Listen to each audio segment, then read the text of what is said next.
What's up, guys? So following up on a debate that we had mentioned in the videos where we're installing the 131 cubic inch big bore kit on the Milwaukee 8 for the Softail Low Rider S, whenever we removed the pistons, they were pretty dirty with carbon and ethanol buildup. We had this debate going on in the Blockhead group chat, and we had this conversation with the techs who combined together have over 50 years experience in the industry. So very credible source. That conversation is what you guys are about to see. Now, keep in mind, this is a functional operating shop. So there is noise, there are bikes running, there is bikes being cleaned, people are working. So I do apologize beforehand on the audio quality, but turn it up a bit so you guys can hear what they're saying. Lots of really good information within.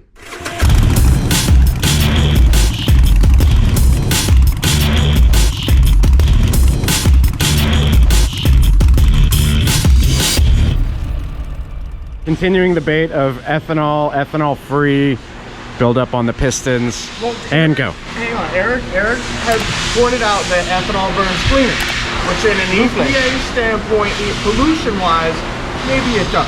And I use that with Eric works. But the technical shit here is, it doesn't. It leaves deposits. It leaves deposits. The problem with ethanol is alcohol-based. Alcohol burns hotter than gasoline and produces less energy. So you need more alcohol to produce the same energy that gasoline does. You know, that's why like people, because like I've heard the argument before, you know, it's like, oh, alcohol, top fuel, alcohol bikes and things like that. But they are using so much fuel for such a short amount of time on a motor that gets torn down after every weekend, you know, or every time it races. These engines are designed for gasoline, way better. And like, again, there's a reason why every marina sells non-ethanol. They sell just straight gasoline. Well, that's partly due to like longevity, right? Because, you know, alcohol attracts moisture to the bottom of your tank, when the boat sits or whatever for a long period of time, you stuff up water. Well, the ethanol in there, if you ever seen what ethanol does, it dumps up all the rubber. This is Mike, by the way, known as Boston Mike. All right.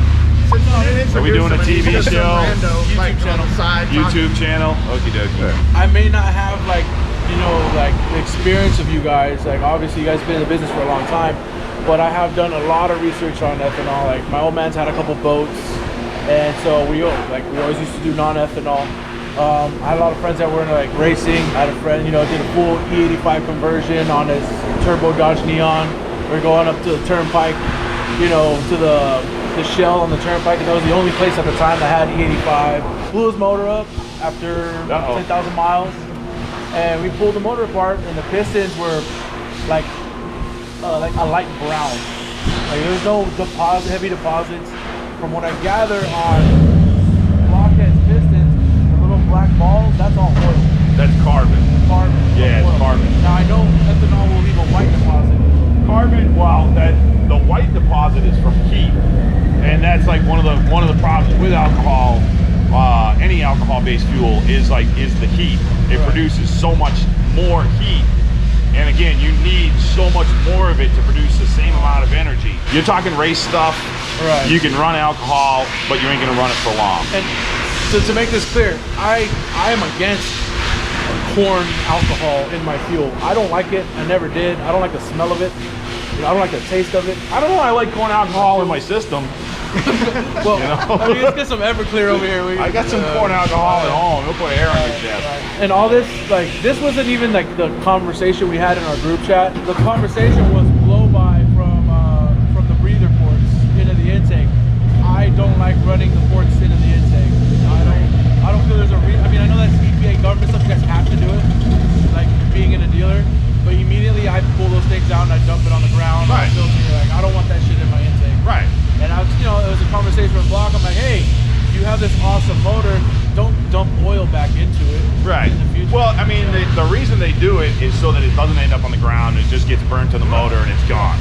Like for me, and he'll tell you, like everything that I own, my car, my motorcycles, is pre-EPA.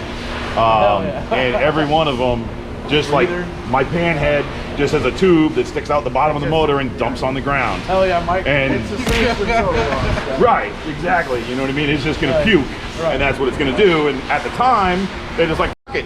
You know, now keeps the dust down on the dirt road. but you Not know, even making that up. Dude, okay, I had the horror stories. I had a 2013 F-150 EcoBoost FX4. Those are prone to have super like blow by and blow through the PCV valve and like fill your intercooler with oil, and then a lot of it's putting back in, and it says it's direct injected.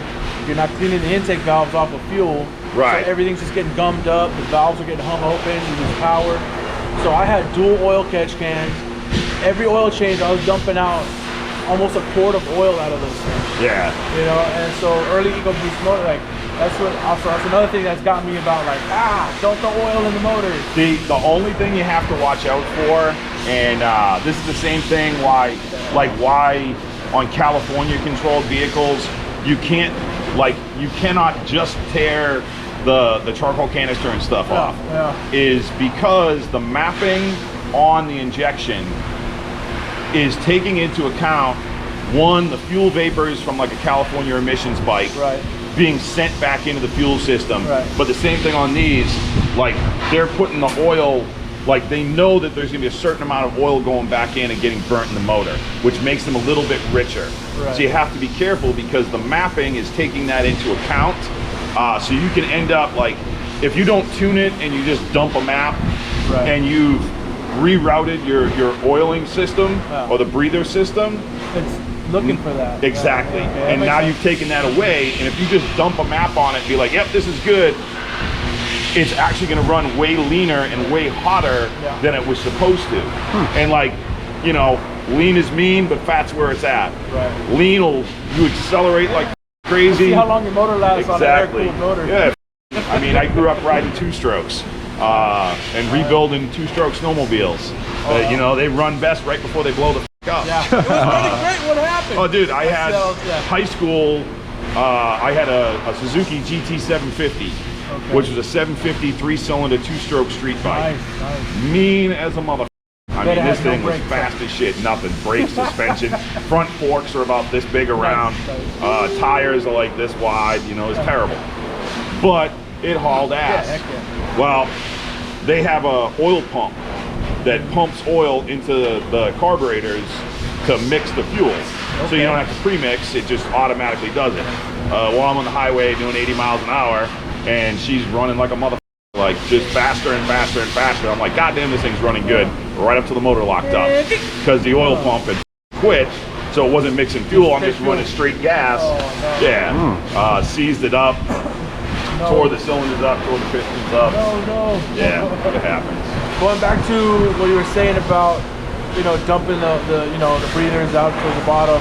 Oh, To and make it run worse. don't do that because the EPA hates it. It's for race tracks only. Yeah. And Orlando is my racetrack. yeah, I'm kidding. I live my life a quarter mile at a time. Oh boy. Wow. On my bike, I got a stage 2. I got the whole fueling kit, 465 cam, Right on. and I'm running the what tuner do I have? The Toolbox TTS. tuner, and Doc's Performance tune my bike. Right on. I heard great things about them, so I went to, and my bike runs great. Right on. Mine Yeah, is- the TTS system's nice. Yeah. Yes, I did for 9 years. You tune? I worked at a place called Street to Strip Performance, and that's where I did dyno tuning there. And I actually taught the dyno tuning class at MMI in Orlando. Oh shit. Yeah, Nice. for metric performance. But look where you are now. That's what counts. Well, I've been working on Harleys for 30 years. So. We all need the work. So we got some experience in this Yeah, shop. but I'm not a bike bigot. Like I like metric bikes. Right. Dude, I want an MT10 Yamaha. Good info, man. Nice, Mike. Appreciate it. Thank you, guys. Thank you for the knowledge. Cracking eggs of knowledge all over you. Now, you said eggs. These things, they inspire some conversations.